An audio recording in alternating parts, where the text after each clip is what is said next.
O meu pai, ele também foi motorista de ônibus de uma empresa chamada CTC, que não existe mais. Motorista de ônibus, pedetista, trabalhista, tanta coisa, né? A gente, nessa vida, a gente tem que ser tanta coisa. Eu sou professor, sou ator, historiador, filho de Dona Helena, irmão de William, Vinícius, Jaline, Márcio e o Darcy.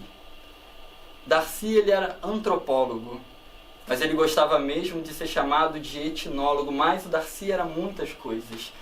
O Darcy foi ministro, senador, chefe da Casa Civil, indigenista, romancista, tantas peles. A gente é muita coisa. A gente é muita coisa. A gente vive num país que passou por mais de 300 anos de escravidão. Então a gente não está acostumado a pagar o valor do trabalho, porque a gente não vê valor no trabalho das pessoas. A gente tem uma elite ranzinza, medíocre, cobiçosa, que não quer que o Brasil vá para frente.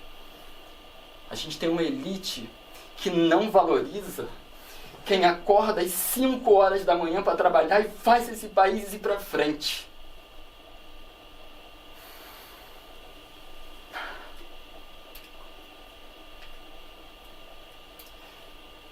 Meu pai.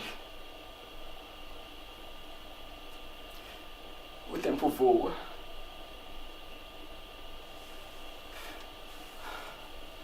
O tempo voa.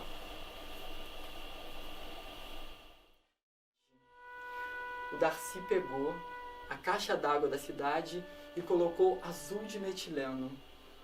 Um menino que queria ver o azul na casa de todo mundo. Ele queria o azul na vida de todo mundo.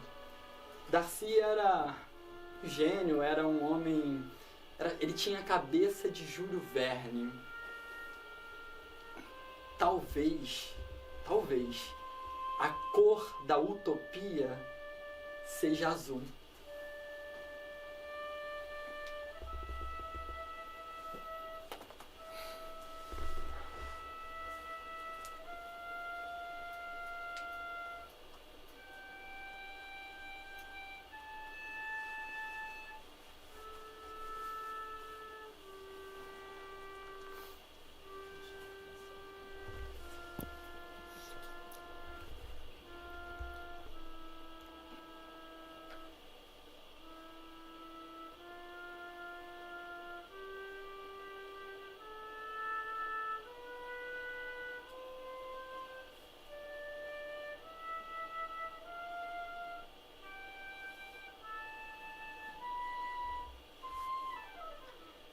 Eu comecei a estudar os indígenas pelas mãos de Rondon e compreendi a importância deles para a formação da nação brasileira.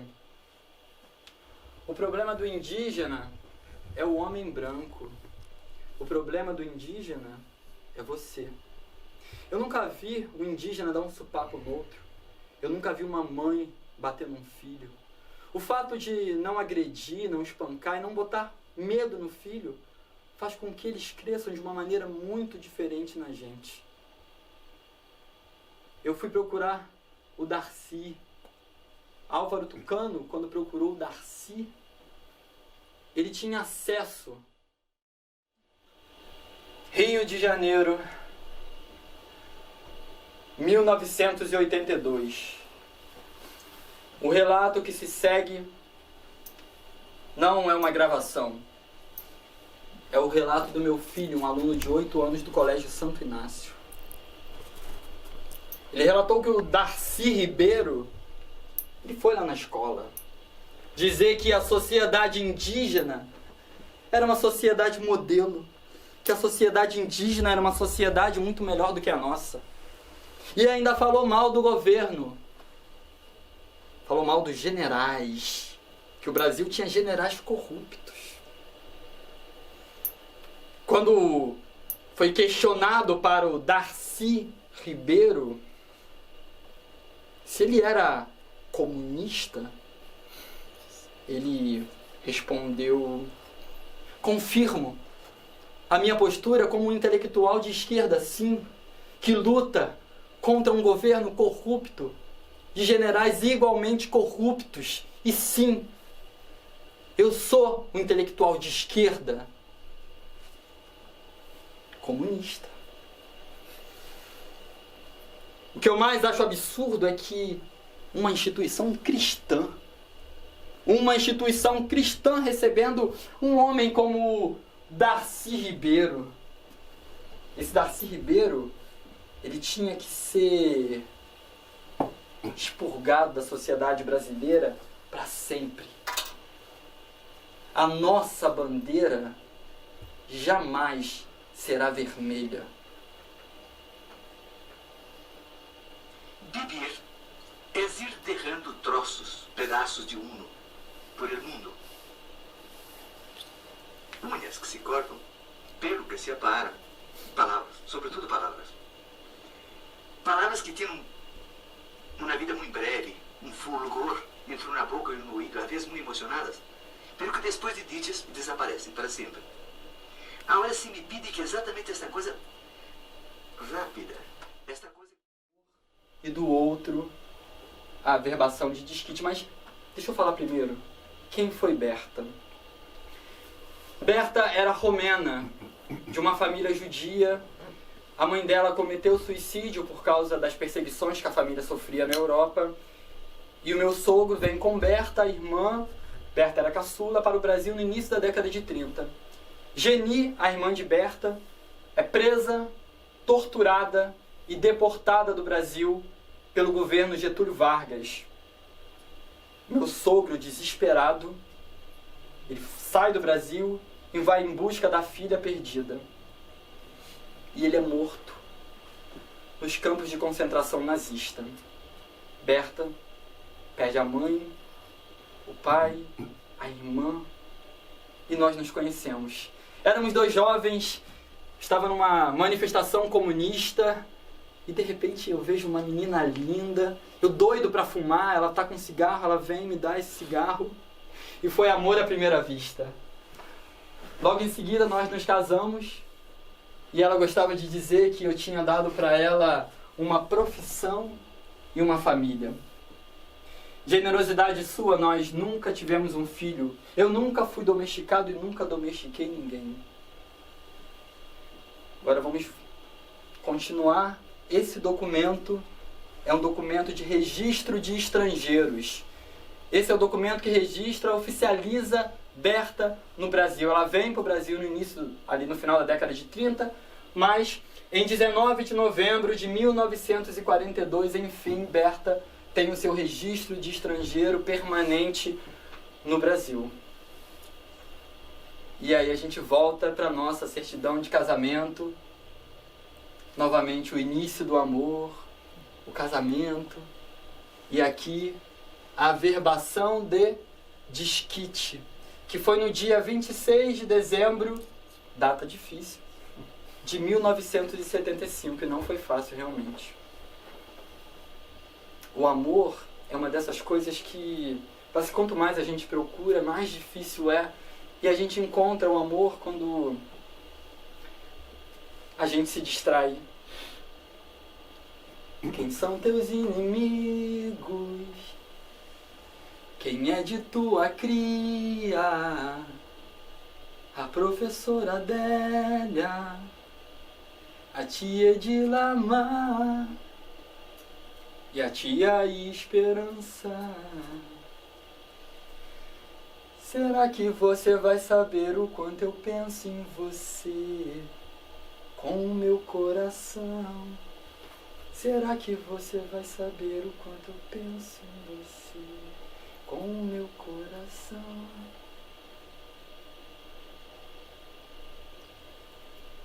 A minha preocupação é que daqui a 20 anos, lá nos anos 2000, que vocês não tenham que dizer exatamente tudo que eu disse aqui hoje. Que vocês não tenham que falar que metade da população brasileira não come, que metade da população brasileira não tem um emprego justo, que metade da população, das crianças não vai à escola. Que vocês possam dizer, olha, Darcy, a gente conseguiu. A minha preocupação é que daqui a 20 anos não venha um intelectual falar exatamente tudo que eu falei hoje.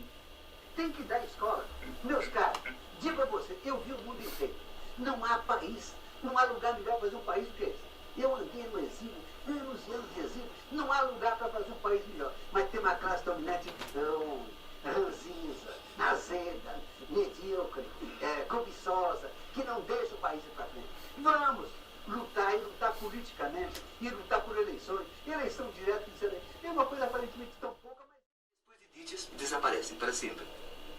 Agora se me pede que exatamente esta coisa rápida, esta coisa que se perde na palavra, exatamente essa, me la querem atrapar.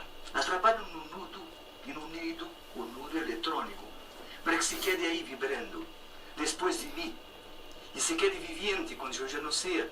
E eu encontro que isso é algo de terrível, de sinistro. Eu imagino aquele homem que num futuro muito lejano me estará escutando, como eu escutaria uma mariposa que aleteia e se pergunta que é que este tipo está dizendo e que língua habla. Catalão? Não, catalão não é. Gallego? Gallego quizás não é gallego. Português não é, seguramente, também espanhol não. Então, que língua habla aí? Aquele homem perplexo que se pergunta, ele pobre não sabe que eu hablo espanhol ou português, eu não sabia. É uma língua que eu estou inventando. E é uma língua de certa forma cômoda. Eu supongo mesmo que... Max, obrigado pela peça. Então, eu que agradeço, uma honra. Me deram feedbacks totais dessa figura. Como é você tentar representar o passado que é presente? Porque tudo o que foi escrito, tudo que você falou, tudo que foi narrado aqui é uma realidade no Brasil que a gente já vem vendo sendo narrado desde os anos 20, 30, 40, vai dar nisso, vai dar nisso, vai dar... Vivemos isso, que não era para ser, né? Um país interrompido. Como é isso? Você narrar... Engraçado você usar o termo interrompido, né? Porque em vários momentos da vida do Darcy ele fala isso, né? Ele tenta alguma coisa, ele constrói a Universidade de Brasília e precisa fugir do Brasil durante a ditadura. Então tudo na vida dele era um pouco... Tem esse lugar de não se resolveu, de não terminou, de não... Eu sou historiador também, né? Então pra mim o passado ele é presente, acho que tudo está conectado. Falar de Darcy é falar do Brasil hoje, né?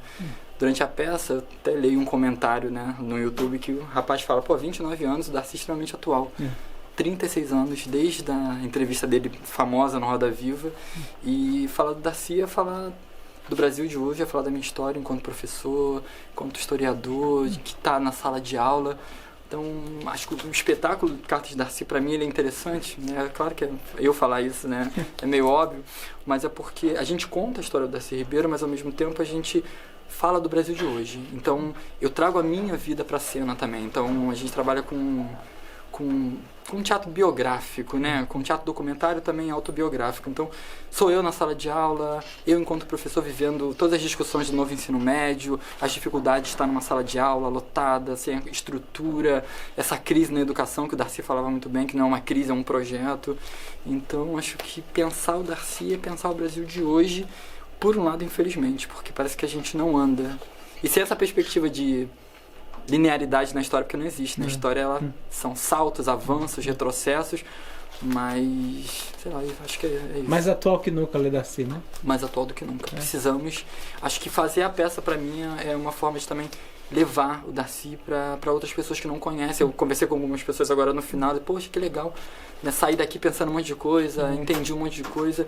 Os meus alunos não sabem.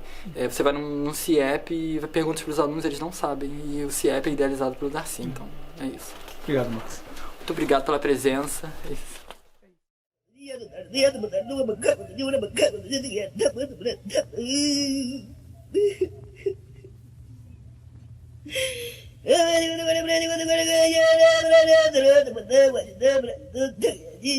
E